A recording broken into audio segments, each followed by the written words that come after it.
I had a lot of fun playing my deck. I think I think Summon Fallen, after you played it against me last week, it seems really, really good. It is good. But you can't do what I just did. You have to like slowly and take out their men by like just attacking for one a bunch. Right. Because then you're just getting ridiculous card advantage where you start trading off these dudes that you got just essentially from playing the game up to this point. Mm-hmm. Yeah, I agree. Obviously, like Essence Druid is really brutal on Fallen, though. Yeah, I could never trade my Fallen for Essence Druid, but I was just at that point, assuming that you are able to just tap out my Vampire. At that point, I was just going to ignore the Essence Druid. Because I don't care if you attack me for 2 or you attack a Fallen or whatever. Yeah, and actually, I could have just, if I'd have just summoned Mirror Spirit there, since you had a board of 6 wiped out, I have a 6 attack Mirror Spirit then. And then, like, so. Right. Attacking all was really bad. Yeah. Like, I was very reckless and dumb and trying to get done in the time for the stream. But in general, I think my deck is very good. I think that your deck is fine, but it's like a little too deep on the charge counters. Well, I don't know if I'm not sure that the Stallion is tanky enough. Like you have to somehow commit to protecting the Stallion, and how are you going to do that? Right. It has to be like, does he overlap with Steadfast Guardian, like his colors? You can play Steadfast Guardian with Stallion, I think. Oh, it doesn't overlap though, because he's a Sympathy and Stallion is Divine. Right. Or not Stallion, Steadfast Guardian is Divine. Right. So you've got to have like 3 colors. Like you could play like Leo. Yeah, but if you're gonna play Leo, like I think the best thing you're gonna do with Leo is just play Owls and mill an opponent to death. Like I think that deck is a lot worse now that the Leo bird doesn't have like make stuff target it. Right. You know, before the Leo bird was both unit guard and it like redirected the spells. So I think the Owls are worse. So I was just looking at like reasonably low costed things that made some sense. I mean, because the deck was going to get a ton of cards, and so I needed to be able to use low cost items. New Ideas is going to give you a bunch of cards. Fiona's, the Stallion's going to give you cards. I mean, it's like you get a bunch of cards, so you're going to get all these cards. What are you going to do with them, right? And if you have a bunch of really expensive stuff where you're only going to cast 2 or 3 things in a given round,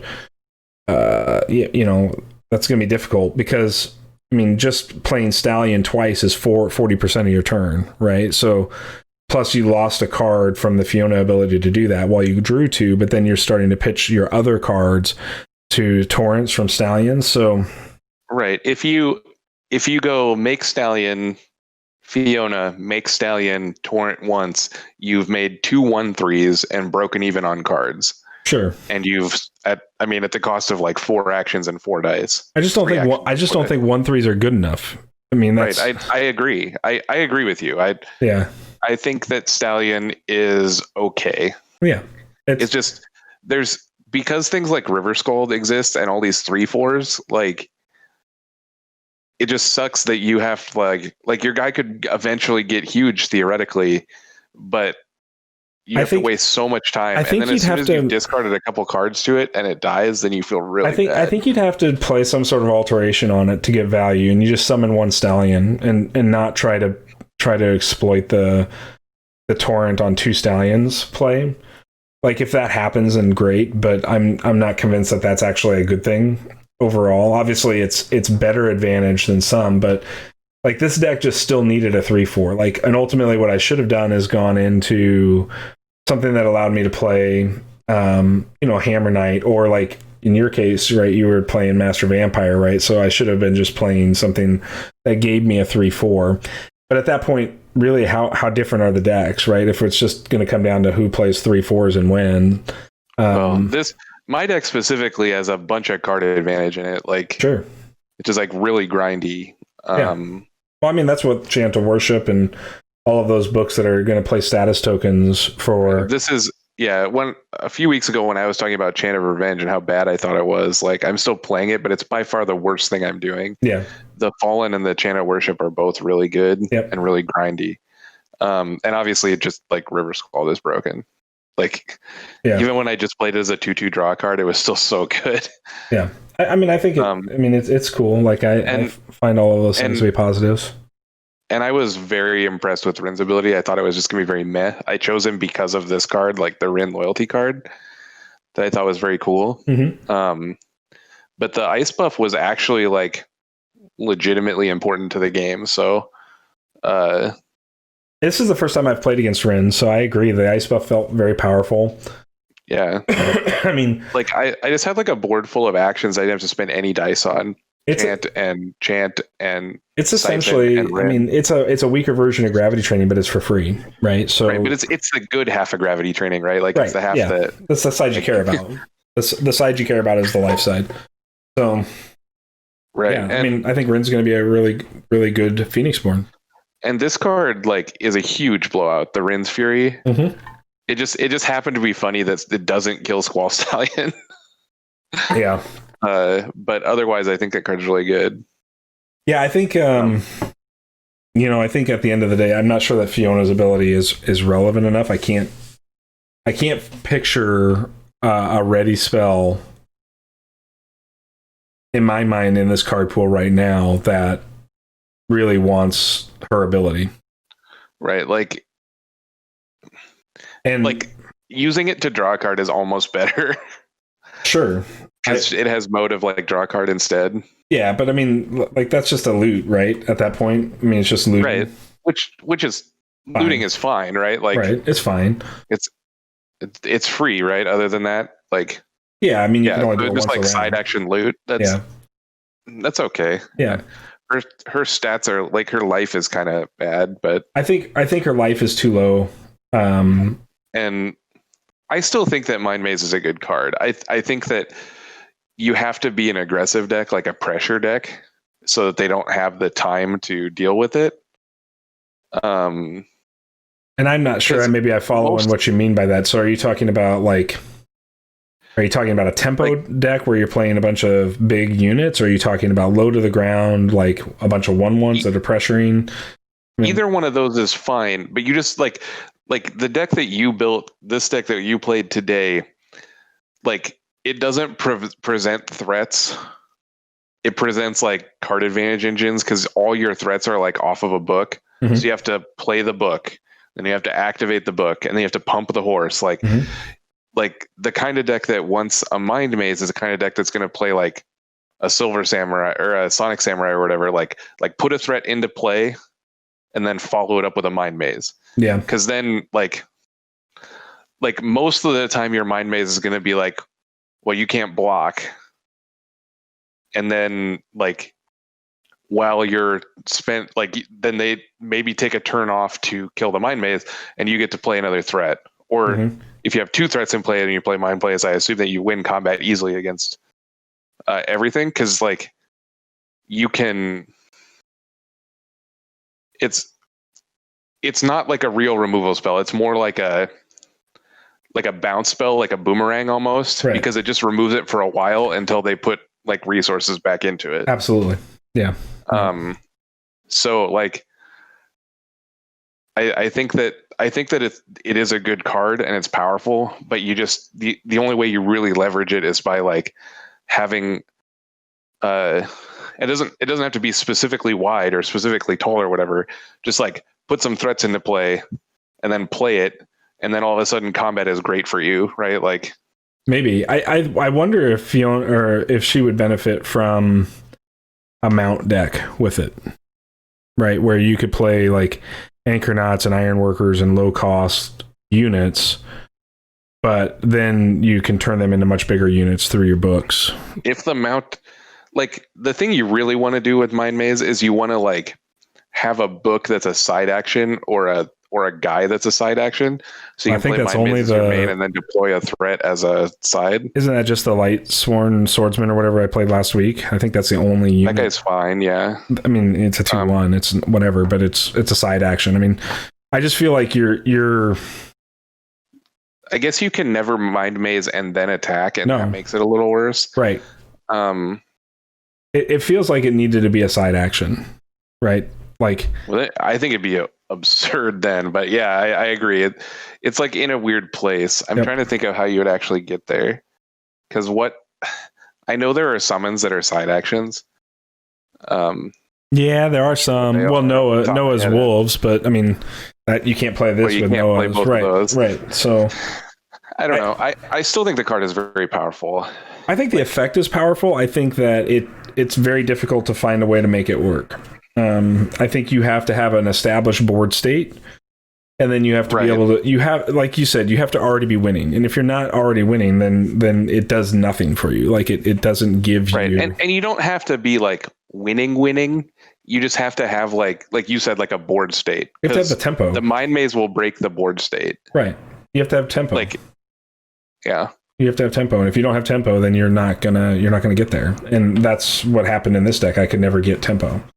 I kind of had tempo in game 2 a little bit more, just through the process of like, playing second Squall Stallion into 2 torrent and attack, and like just being okay with sacrificing my 2 3s for value, also, for power. But also, I think that that might obviously the best case scenario for Mind Maze, your opponent has no cards in hand. Sure. And there was definitely a game state in this match. I think only one time where I passed you with no cards in hand, and if you had played it, then it would have just killed my guy for sure. I definitely don't think you can Mind Maze into Chance of Worship, right? Like you just can't. Like you can't. It's to that point. You can't feed the hand out. So I mean, maybe Mind Maze is better if you are playing hand disruption, but then Chant of Worship gets around that a little bit too. So I mean that's just a healthy meta, but right. Yeah, I mean this match was one-sided going in, but I think that some of what you were doing is good. Like I was surprised that I guess Stallion was worse than I thought it was going to be, but Mirror Spirit was better. Mirror Spirit seems really awesome. I'm really digging Mirror Spirit a lot. Yeah, that card seemed cool. It's a super cool control threat, right? Like it's just it's just a good summon. Yeah. I mean, even if you make I guess if they never have any men, then it's bad. But if they're not playing dudes either, do you really care if your O2 is an O2? It's not that bad if you're doing that. I think Empower is also interesting, like playing a bunch of Mirror Spirits and then having the opportunity to empower for just pinging damage off of them seems really solid. This is another example. I don't think I think that's just a passive ability, an inexhaustible ability. Those focuses. I'll double check the rules on them, but that's we should definitely double check that. But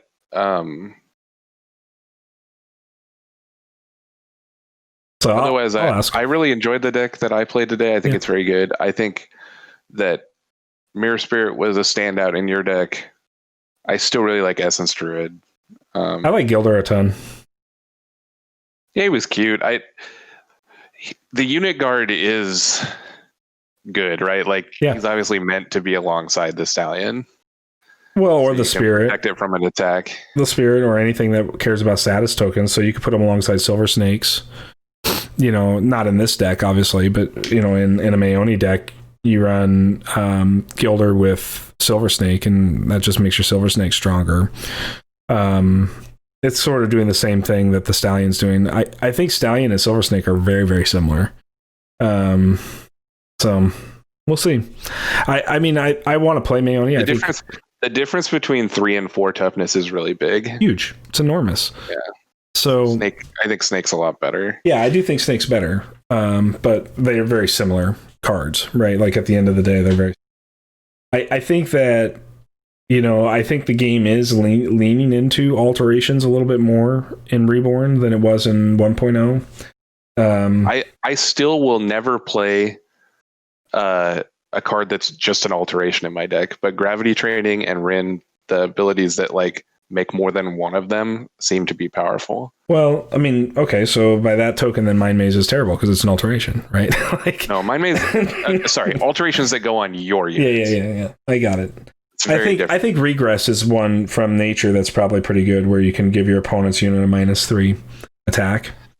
That card doesn't have fleeting. I don't remember if it has. Fleeting. It does have fleeting, but it's at the end. The fleeting's at the end of the round. So at least for the round, it's sort of a control. It's like a bad fight card because you can like put it on their guy and then freely attack their guy. Mm-hmm. Yeah, I don't know. I mean, I think it'll be fun to continue to play and explore the different decks. But I mean, I had fun tonight. I just knew like very early in game one that there was no way I was going to find an out. And so game two was very much a similar sort of level of futility, but it was just sort of playing at a different play pattern to see if I was just not seeing something correctly.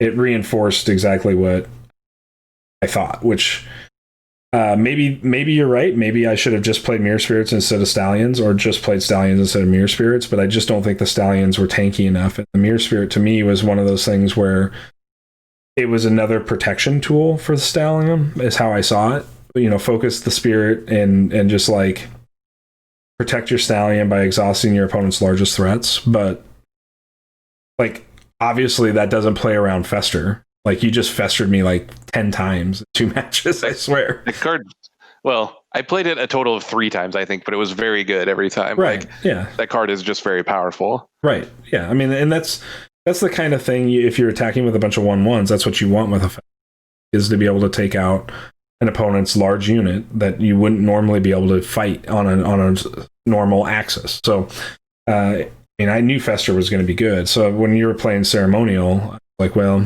and Sympathy, I knew you were just playing Scalds, and the Vampire I knew was going to be in the deck too. I was surprised at how good I thought Magic Siphon was. Really, really good.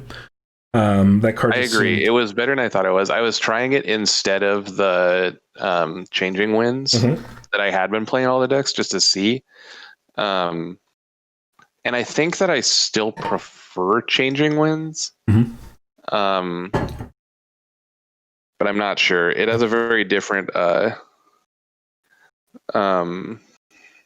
feel. Yep. Like it's just a different card, right? Right.